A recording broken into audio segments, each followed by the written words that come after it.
Captain Alan Harris stood at the main viewport of the exploration vessel Pathfinder, staring at the strange object floating in space. The small metallic beacon spun slowly, its surface covered with odd markings and small pulsing lights. The ship had been on a routine mission to map the outer edges of the solar system when their sensors picked up the unusual energy signature. "What do you think it is?" Alan asked, not taking his eyes off the object.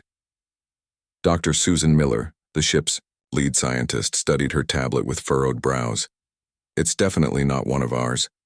The energy pattern doesn't match anything in our database." Alan ran a hand through his short brown hair. After 10 years in space exploration, he thought he had seen everything, but this was different. This was the first clear evidence of something not made by human hands. "It's broadcasting," said Ben Adams, the communications officer.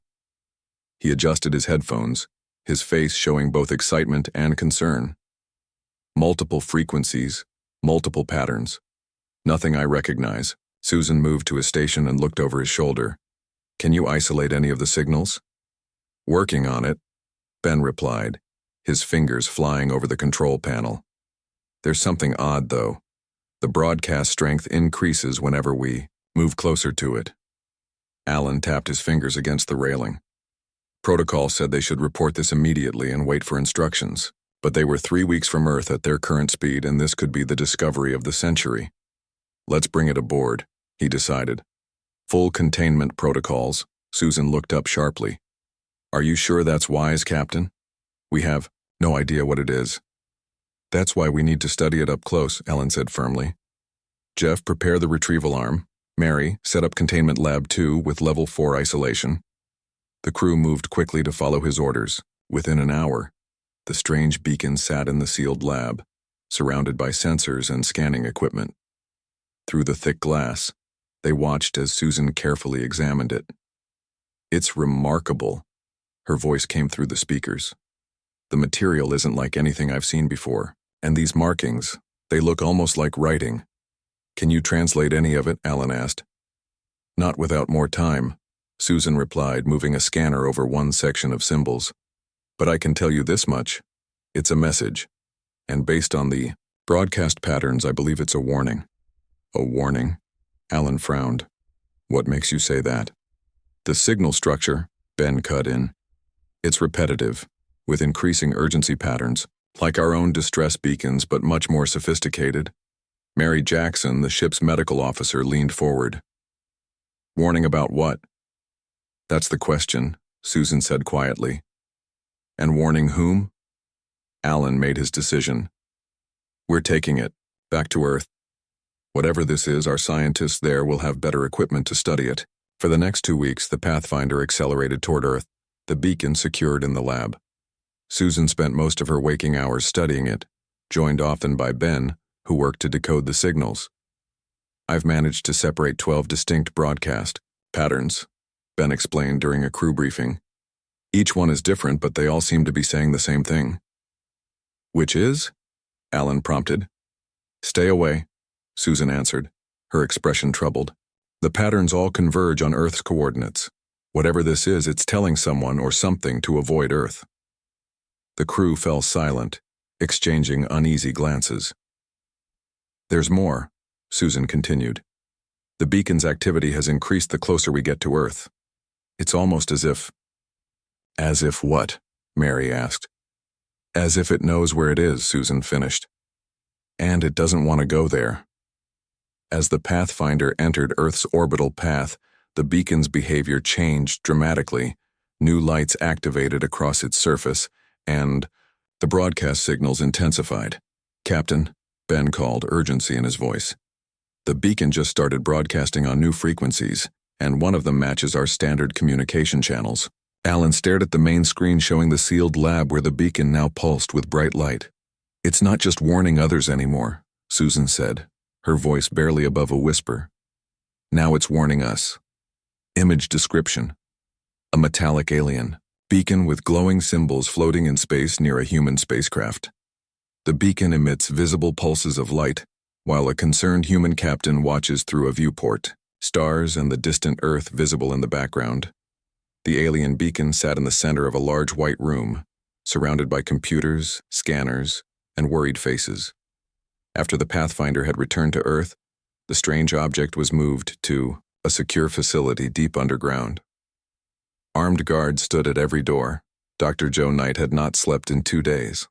As one of Earth's top linguists, he had been called in immediately after the beacon was brought in. His eyes were red from staring at screens filled with strange symbols. "Any progress?" asked Dr. Lisa Rodriguez, who stood beside him. She was a xenobiologist, though until now her work had been purely theoretical. There had never been actual alien biology to study. "Some," Joe said, pointing to a section of symbols on his screen. "These patterns repeat across all 12 signal types. I think they're coordinates." "Coordinates to what?" Lisa asked. "To Earth," Joe replied grimly. "And the context seems clear. All 12 messages are saying the same thing. Stay away." The door opened and 3 people walked in. Frank Collins, the NASA director, led the group. His face was stern as he approached the scientists. Behind him walked Colonel Patricia Murphy in her crisp Air Force uniform, and a man in a plain black suit who hadn't introduced himself beyond the name Steve Carter. "Tell me what we know," Frank demanded. Lisa stepped forward. "The beacon contains messages from 12 different sources. All alien, all warning others to avoid Earth." "Is it a threat?" Colonel Murphy asked, her hand unconsciously moving to her sidearm. "No," Joe said. "It's more like a caution sign, like the warnings we put on dangerous areas."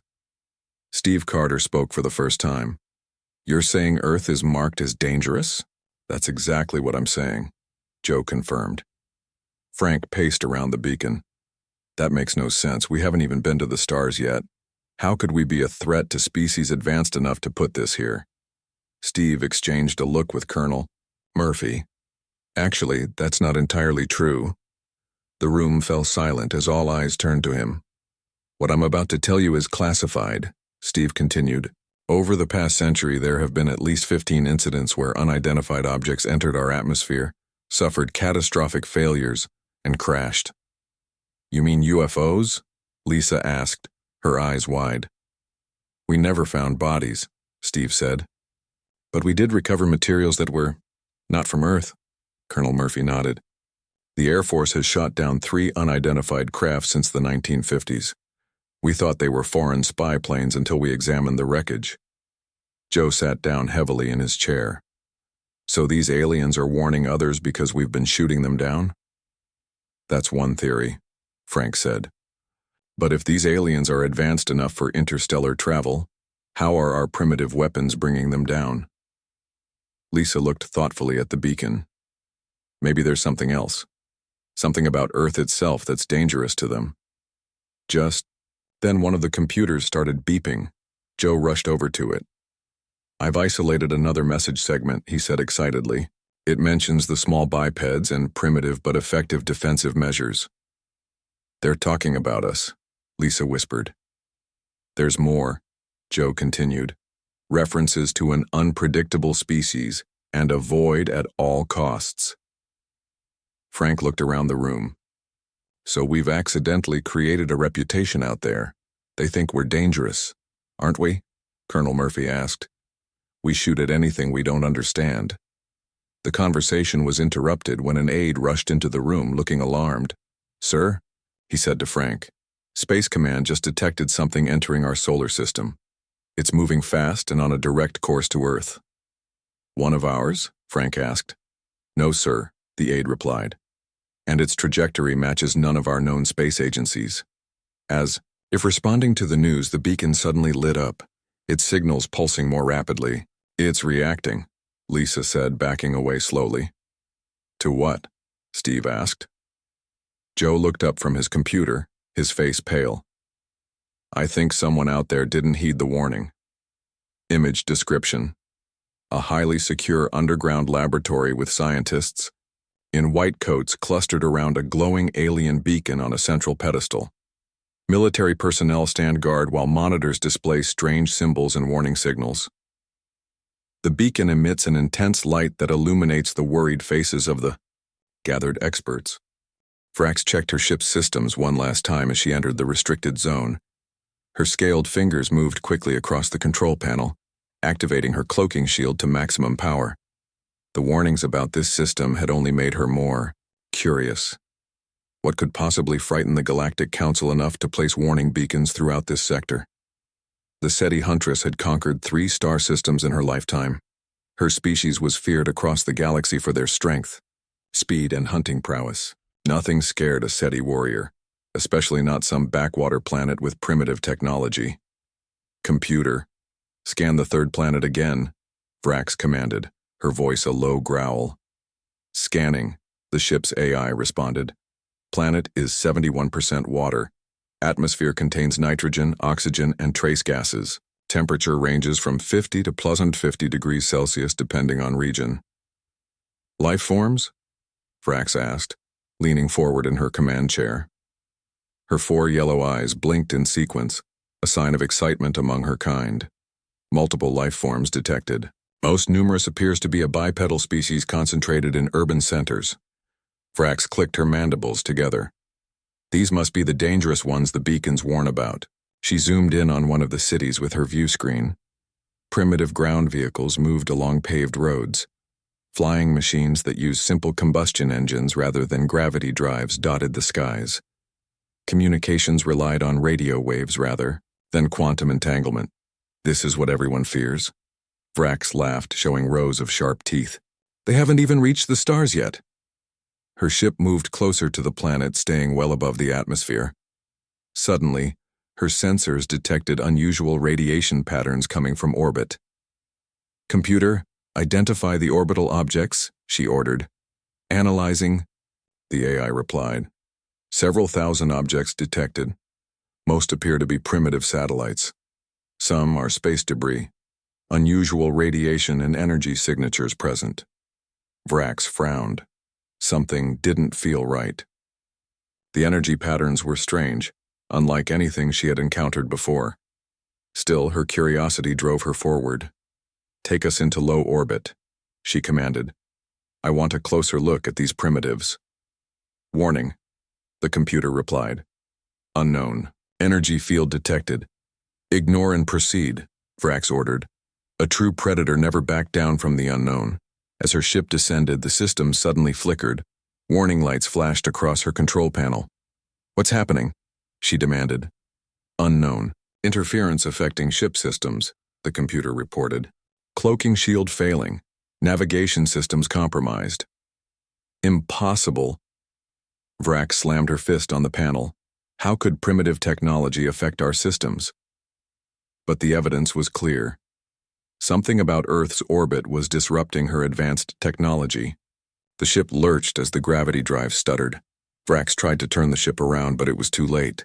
The controls were barely responding. Then her sensors picked up something new. Warning. Object approaching at high velocity. Vrax saw it, on her view screen. A simple missile, primitive by galactic standards, launched from the planet's surface. It shouldn't have been able to detect her ship even with the cloaking failing. It shouldn't have been able to track her. Yet somehow, it was doing both evasive maneuvers. She shouted, but the ship's drives failed completely. The missile, designed by humans to intercept satellites, locked onto the heat signature of Vrax's failing engines. It wasn't sophisticated, but it was effective. The humans who launched it didn't even know what they were targeting. Just an anomalous reading in low Earth orbit that matched no known satellite. Vrax watched in disbelief as the primitive weapon approached. Her people had conquered worlds with technology far beyond this. How could this happen? Emergency protocols, she shouted. Send distress signal to the Council. The missile struck her ship with surprising force, as systems failed around her and the craft began to break apart and fall toward Earth's atmosphere. Vrax's final transmission reached the distant Galactic Council. The warnings were right. Avoid Earth at all costs. Image description. A reptilian alien with 4 yellow eyes and scaled skin sits in the command chair of an advanced spacecraft cockpit. Through the view screen, Earth is visible below while warning lights flash red across the control panels. A primitive human missile approaches the ship, trailing smoke as it homes in on the failing alien vessel. Dr. Joe Knight hadn't left the lab in 3 days. Coffee cups piled up around his workstation as he stared at the alien, symbols scrolling across his screen. The breakthrough came at 4:17 a.m. when he nearly fell asleep at his keyboard. "That's it," he whispered, suddenly wide awake. He grabbed his phone and called Dr. Lisa Rodriguez. "I've got it," he said when she answered. "The translation algorithm finally worked. You need to see this now." Within an hour, the core team had gathered in the lab. Joe stood before them, dark circles under his eyes, but excitement in his voice. "The beacon isn't just a warning," he explained. "It's a quarantine notice. Earth is marked as a restricted zone in what appears to be galactic charts." Frank Collins frowned. "Quarantined? Like we're a disease?" "Not exactly," Joe said. "More, like we're unpredictably dangerous. Listen to this part I translated. The small bipeds possess primitive technology, but unpredictable defensive capabilities." Colonel Murphy raised an eyebrow. "They think we're dangerous because we're unpredictable?" "It makes sense," Lisa said. "Advanced species might develop along logical, predictable paths. But humans? We're chaotic. We develop weapons before we develop cures. We send rockets to space while still fighting wars on the ground." The discussion was interrupted when Steve Carter rushed into the room, his usually calm demeanor shaken. "We have a situation," he said. "Space Force detected an unidentified object that entered our orbit last night. It was there for approximately 7 minutes before it was hit by an anti-satellite missile. We shot it down," Frank asked, alarmed. "Not intentionally," Steve explained. "It was an automated defense system targeting what it thought was unauthorized satellite activity. The object crashed into the Pacific Ocean." "Have we recovered anything?" Lisa asked. "That's why I'm here," Steve replied. "Lieutenant Dan Green is leading a recovery team. They found debris floating on the surface. It's not from Earth." The room fell silent as the implications sank in. "We need to see what they found," Frank finally said. Hours later, they stood in a secure hangar at a naval base, staring at twisted pieces of metal with strange markings. Some pieces still glowed with an eerie blue light. Lieutenant Green, a tall man with a weathered face, pointed to the largest piece. "We recovered this from about 200 feet down. Sonar shows more debris scattered across the ocean floor." Lisa approached the wreckage carefully, scanner in hand. "These materials match nothing in our database. And look at these markings." She pointed to symbols etched into the metal. Joe stepped closer. "They're similar to one of the languages on the beacon. I think this ship belonged to one of the species that left a warning." "So they warned others to stay away, then came themselves?" Colonel Murphy asked skeptically. "Or this one didn't believe the warnings," Lisa suggested. Lieutenant Green cleared his throat. "There's something else you should see." He led them to a smaller table covered with a tarp. When he pulled back the tarp, everyone gasped. It was a claw, nearly 2 feet long, covered in greenish scales with wickedly sharp talons. "We found this caught in the wreckage," Green explained. "It appears to have been severed during the crash." Lisa leaned in to examine it. "This is incredible. An actual alien biological sample. The tissue structure suggests a predatory species, highly evolved for hunting." Frank turned to Joe. "What does the beacon say about this particular species?" Joe consulted his tablet. "If I'm matching the language correctly, they're called the Ceti. They've conquered 3 star systems. They're described as apex hunters with technology suited for tracking and capturing prey." Colonel Murphy looked from the claw to the alien debris. "So, one of the galaxy's most dangerous predator species came to Earth, and we shot them down. With an ordinary anti-satellite missile that wasn't even aimed at them specifically? A missile that shouldn't have been able to detect their ship at all, according to these tech readings," Lisa added. Steve Carter's phone rang. He answered it, listened briefly, then turned to the group with a concerned expression. "NASA just discovered something," he said. "They've been analyzing our satellite network and found that our space junk belt has been accidentally creating some kind of interference field around Earth." What kind of interference? Frank asked. The kind that disrupts certain types of advanced scanning and cloaking technology, Steve replied. Joe looked back at the alien warning beacon's translations on his tablet. That explains this line. Their orbit is protected by an impenetrable defensive grid of primitive construction. They think our space junk is a defensive shield, Lisa whispered. And it actually worked. Image description. A secure military hangar where scientists and military personnel examine pieces of alien spacecraft debris on examination tables.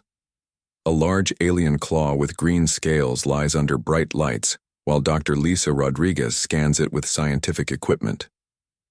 Fragments, with glowing blue alien technology and strange symbols, are scattered across other tables in the background. The massive space station hung in the darkness like a giant metal spider. Ships of various designs docked at its many arms. Inside the central chamber, 12 beings gathered around a circular table. None looked remotely human. Each represented the apex predator species of their homeworld. Elder Cuzzet of the Draconian Hive spoke first. 8 feet tall with a scaled body and 6 limbs, he commanded respect with his mere presence. The Council of Apex is now in session, he hissed, his forked tongue flicking between sharp teeth. We gather to discuss the Earth problem. A hologram appeared above the table, showing the blue planet and its moon. 2 cycles ago, we lost contact with Hunter Vrax of the SETI, Elder Kazit continued. Her last transmission came from Earth orbit before her signal went silent. Morg, a massive creature covered in bony plates, slammed his fist down. That makes 17 ships lost near that death world. First my exploration fleet centuries ago, then the manted research vessel, and now a SETI hunter. The being called Icevek, with its insectoid features and compound eyes, clicked its mandibles. Our data indicates the humans remain at a pre-interstellar development stage. Their technology is primitive by our standards, yet somehow they defeat our advanced ships. The hologram changed to show a recording. It was Vrax's final transmission, her scaled face showing alarm as red lights flashed in her ship. The warnings were right. Avoid Earth at all costs, her recorded voice said before the transmission cut to static. What did she mean by the warnings? Asked Thorak, a being made of what looked like living crystal. Elder Cuzzet gestured to another council member. The Observer Collective has maintained surveillance of Earth from beyond their moon. Zoral, share your findings. Zoral's body rippled like liquid mercury as it moved forward. We have watched Earth for 300 cycles. The humans are unusual. They fight constantly among themselves, yet unite against external threats with remarkable speed. They develop technology in unpredictable patterns. The hologram changed again, showing Earth's orbit filled with satellites and debris. Their orbital space contains thousands of objects, Zoral continued. Some functional, some merely debris. Yet this chaotic arrangement creates an unexpected defense grid that interferes with our scanning and cloaking systems. Any ship that enters their detection range becomes visible and vulnerable. So their trash protects them? Morg growled in disbelief. Essentially, yes, Zoral confirmed. But there's more. Observe their weapons testing. The hologram showed a human missile launching from Earth, striking a satellite and destroying it. Their missiles are primitive but effective, Zoral explained. They cannot detect our ships under normal circumstances, but once our systems fail, due to their orbital interference, their weapons lock onto our heat signatures. And that's what happened to Vrax? Svek asked. We believe so, Elder Kazit said. Her ship was disabled by their interference field, then destroyed by a weapon that wasn't even specifically targeting her. Silence fell around the table as each member contemplated this information. There's another concern, Zoral added.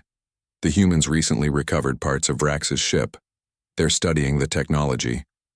At their rate of advancement, they could reverse engineer some of our systems within a decade.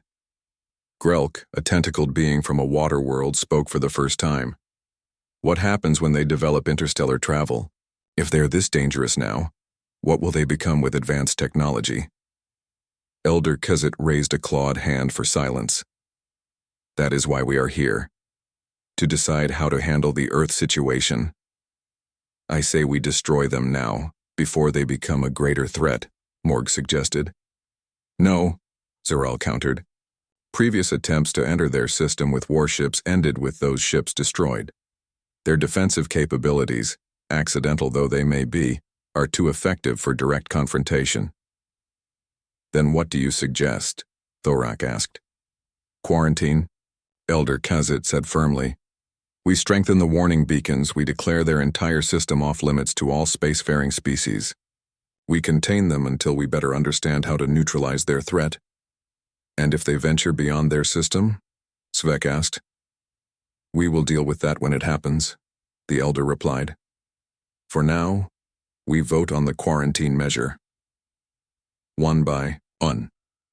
Each council member placed a glowing marker in the center of the table. All 12 markers turned red. Unanimous agreement. It is decided, Elder Kuzd announced. Earth is now officially designated a Class 1 restricted zone. All beacons will be updated. All ships will be warned. The humans must remain isolated for the safety of the galaxy. As the council adjourned, none of the apex predators noticed the irony that they, the most feared hunters in the galaxy, now feared a species that hadn't even left its own star system. Image description. A circular alien council chamber aboard a massive space station with 12 distinctly non-human beings seated around a holographic display showing Earth. The aliens vary dramatically in appearance, scaled, insectoid, crystalline, and tentacled forms. A red warning symbol glows above the hologram of Earth while the imposing Elder Kuzit, a tall draconian figure, stands addressing the gathering of galactic apex predators.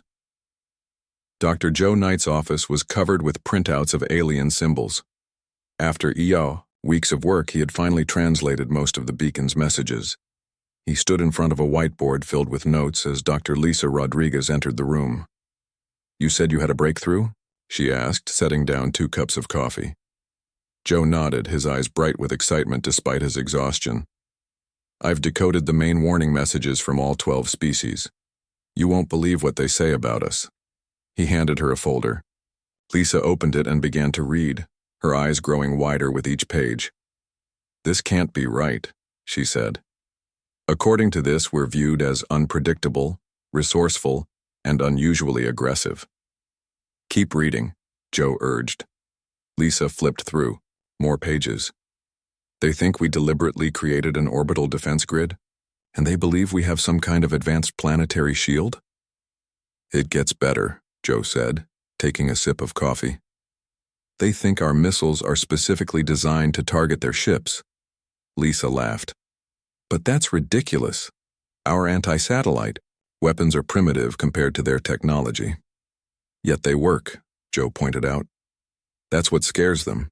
They can't understand how our primitive weapons keep bringing down their advanced ships.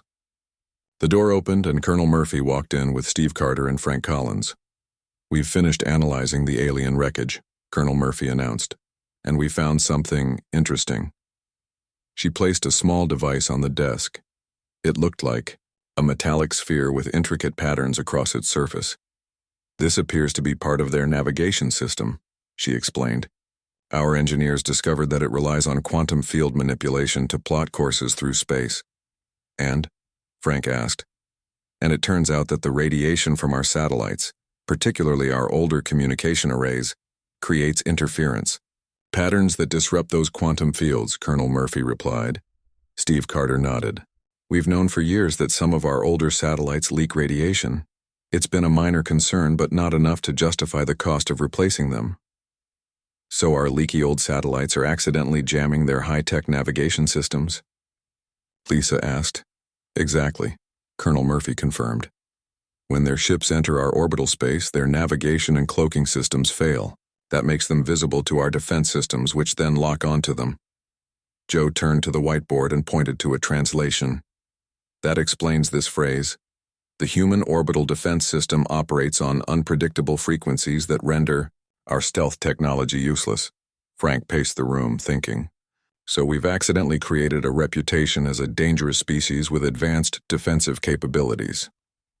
Not just dangerous, Joe said. According to the beacon, we're listed as a level 1 threat. That's the highest classification in their system. Lisa shook her head in disbelief. All because of space junk and outdated satellites. Don't forget our tendency to shoot first and ask questions later, Colonel Murphy added dryly. Frank stopped pacing. NASA has been monitoring our satellite belt. There's something else you should know. He pulled up an image on his tablet and showed it to the group. It displayed Earth's orbit filled with the usual satellites and debris, but there was also a pattern highlighted in red. What are we looking at? Joe asked. The distribution of our satellites and space debris isn't random, Frank explained. Over decades of launches, they've formed a pattern that creates a kind of mesh network around Earth. The gaps are too small for large objects to pass through undetected. We accidentally built a shield, Lisa whispered. A shield that works specifically against the technology these aliens use, Colonel Murphy said. It's like we designed the perfect defense without even knowing what we were defending against, VR. Carter looked troubled. Do we tell the public about this? Frank considered the question. Not yet. First, we need to decide what to do with this information. What do you mean? Lisa asked. Think about it, Frank replied. We now know we're seen as dangerous by at least 12 advanced alien species. They're staying away from us because they think we have powerful defenses. But we don't, Joe said. Not really. It's all a misunderstanding. A misunderstanding that's keeping us safe, Colonel Murphy pointed out. What happens if they learn the truth that our Eggcell floated in the darkness of space, safely beyond the moon's orbit. The observer's body was perfectly adapted for the vacuum, a translucent form that absorbed solar radiation for energy and required no oxygen. To human eyes, Eggcell would have appeared as little more than a shimmer against the stars, which was precisely the point. Observers were masters of remaining unseen.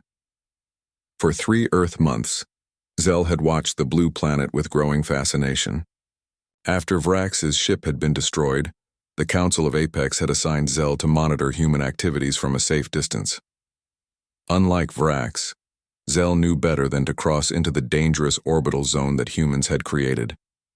Through specialized sensory organs, Eggcell could detect activities on Earth's surface and in its orbit with remarkable clarity. Today something new was happening. A human rocket launched from a facility in what they called Florida. It carried a payload that Zell's instruments identified as a satellite designed to clear space debris. The humans called it a space janitor. Its purpose was to collect smaller pieces of orbital junk and either push them into the atmosphere to burn up or move them to stable graveyard orbits. To most species, this would seem like routine maintenance. To Zell, who understood the true nature of Earth's accidental defense system, it looked like something else entirely. They are refining their orbital weapon, Zell noted in the observation log. The humans have launched a device that selectively removes certain debris while leaving other pieces intact. This suggests they understand the defensive properties of their orbital pattern and are optimizing it. In reality, the humans were simply trying to reduce collision risks for their own satellites. They had no idea they were modifying what aliens perceived as a sophisticated defense grid. Eggcell continued, observing as the space janitor satellite deployed its nets and captured several pieces of debris. The precision with which it operated was impressive. The targeting capabilities of human technology are advancing rapidly, Zell recorded. Their orbital weapon can now identify and neutralize specific threats. Another observation caught Zell's attention. 2 human nations were engaged in a dispute over satellite positioning. Each had launched military satellites that monitored the other. To humans, this was just another expression of their ongoing territorial disputes. To Zell, it looked very different. The humans maintain multiple competing defense networks, the observer noted. Even when they appear to fight among themselves, they are actually creating redundancy in their planetary shield. If one nation's defense grid fails, others remain. Operational. Brilliant strategy. What impressed Zell most was how quickly humans responded to new situations. When a small meteorite entered Earth's atmosphere unexpectedly, multiple tracking stations detected it within seconds. Although the rock burned up harmlessly, The speed of the human response was notable. They can detect and track objects entering their space with remarkable efficiency, Zell recorded. Even natural objects trigger their alert systems. No approach goes unnoticed. The observer shifted position to better monitor a military exercise. In the Pacific Ocean, human vessels were practicing missile launches, firing projectiles at targets floating on the water. The missiles struck with impressive accuracy. Their targeting systems work in atmosphere as well as space, Zell noted. The same technology that destroyed Vrax's ship is being constantly refined and tested. Zell's observation period was nearly complete. Soon, the observer would return to the Council of Apex to deliver a full report. Based on 3 months of careful study, Zell had reached a conclusion. The humans represent a unique threat, the final report would state. Unlike other species who develop technology in predictable patterns, humans advance in erratic bursts. They weaponize everything, even their orbital trash. They fight among themselves constantly, which forces rapid innovation in defensive and offensive capabilities. Zell added the most important observation. Most concerning is that humans seem unaware of their place in the galactic community. They act as if they are alone in the universe, yet they prepare for cosmic war regardless. They fear what they have never seen. This makes them uniquely dangerous. They are ready for threats they don't even know exist. As Zell prepared to depart, a final entry was added to the log. Recommendation to the Council: maintain quarantine indefinitely. Earth must remain isolated until we better understand how to neutralize the human threat. Or until they destroy themselves, which seems equally possible. The observer's form shimmered briefly against the stars, then vanished, leaving Earth and its unknowing inhabitants to their splendid isolation, protected by a defense system they had built entirely by accident. Image description: a translucent alien being resembling a shimmering jellyfish floats in the darkness of space beyond the moon, observing Earth. Through its perspective, we see Earth surrounded by a complex network of satellites and debris that appears as an organized defensive grid. A human space janitor satellite deploys a capture net, while military satellites scan for threats. The alien observer records data as it studies human activities from a safe distance. Captain Alan Harris stood on the bridge of the Venture, Earth's first faster-than-light spaceship. 5 years had passed since he discovered the alien beacon on the Pathfinder. Now he commanded humanity's greatest achievement, a vessel built with technology reverse-engineered from Vrax's crashed ship. "Final systems check complete, Captain," reported his chief engineer, Bill Jordan. "FTL drive is ready." Alan nodded. "Dr. Miller, what's our status?" Dr. Susan Miller, now the Venture's chief science officer, looked up from her station. "All green, Captain. We're ready for our first jump beyond the solar system." The bridge crew of 20 was silent. They all understood the historic nature of this moment. Humans were about to take their first step into the wider galaxy. "Lieutenant Martinez, take us to the jump point," Alan ordered. The ship moved smoothly away from Earth, passing the orbital stations where it had been built. As they approached the edge of the solar system, Susan's console began to beep. "Captain, I'm detecting multiple objects ahead," she reported. "On screen," Alan commanded. The main view screen showed dozens of small metallic objects floating in space. They were identical to the beacon that the Pathfinder had found 5 years ago. "There are 47 of them," Susan said in amazement. "They form a complete ring around our solar system." "A quarantine line," Alan said quietly. Dr. Joe Knight, who had joined the mission as xenolinguistics officer, studied the readings. "They're all broadcasting the same warnings we translated before. But there's new information too. The warnings have been updated and strengthened." "What do they say?" Alan asked. "They identify Earth as a Class 1 restricted zone," Joe replied. "The highest danger classification.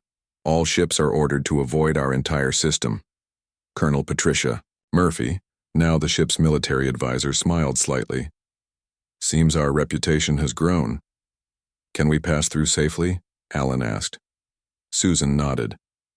"The beacons are just broadcasting warnings. They don't have any defensive capabilities." "Then let's proceed," Alan said. Lieutenant Martinez, take us past the quarantine line. The Venture moved forward, passing between two beacons. Immediately, all of them began broadcasting more intensely. They're sending out alerts, Joe reported. Basically saying, warning. Humans have broken quarantine. Alan turned to his communications officer. Are any ships responding to the alert? No, sir, the officer replied. But I'm detecting what might be communications traffic further out. It's too distant to decode. Alan made a decision. Let's hold position here. There's something we need to discuss before we go further. The bridge crew turned to him expectantly. For 5 years we've known that alien species consider Earth dangerous, Alan began. They fear us because our technology is unpredictable. Our orbital junk disrupts their systems. Our missiles, primitive as they are, somehow manage to bring down their advanced ships. He gestured to the beacons on the screen. This quarantine has been keeping us safe. It's given us time to study the alien technology we recovered and build this ship. Now we're about to announce ourselves to the galaxy. The question is, Susan said, understanding where he was going, do we tell them the truth? That our defensive grid was just an accident? That we're not as dangerous as they think? Joe looked troubled. If we reveal the truth, we lose our only advantage. Colonel Murphy nodded. Right now, at least 12 advanced species are afraid to come near us. That fear is our best protection. But continuing the deception means perpetuating fear, Susan argued. Is that really how we want to introduce ourselves to the galaxy? Alan looked out at the stars beyond the quarantine line. Here's what I propose. We continue our mission, but we don't volunteer information about our orbital defenses. If asked directly, we don't lie, but we don't correct misunderstandings either. Let them believe what they want to believe? Joe asked. Exactly, Alan replied. Sometimes, a fearsome reputation is better than advanced weapons. Susan smiled, slowly. So we let the legend grow. The mysterious humans who somehow defeated 12 apex predator species. The species that built an impenetrable defensive grid using primitive technology, Joe added. The planet that even the SETI hunters avoid, Colonel Murphy finished. Alan nodded. For now, that's our best strategy. Perhaps someday, when we better understand what's out there,